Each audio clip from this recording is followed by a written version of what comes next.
Walang nanonood sa'yo? Walang nag-share ng mga post mo? Konti lang ang viewers mo sa tuwing nagde-live ka?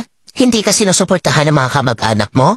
Kaibigan mo? Kakilala mo? Kapitbahay mo? Pinagtatawanan ka dahil sa pag-reels mo? Pinagtatawanan ka dahil sa paggawa mo ng mga content?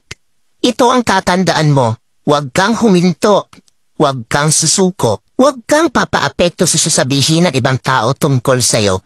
Ipakita mo sa kanila na may mararating ka. Dahil isang araw, kapag marami ka ng followers, kapag marami na ang sumusuporta sa'yo, kapag marami na ang nanonood sa'yo, kapag marami ka ng viewers, kapag marami na ang nagmamahal sa'yo at sumusuporta sa'yo, kapag marami ka ng payout, kapag sinasahod mo na ang sinasahod ng mga sikat na content creator, kapag mayaman ka na, kapag marami ka ng pera, ay manunood na yan sila sa'yo.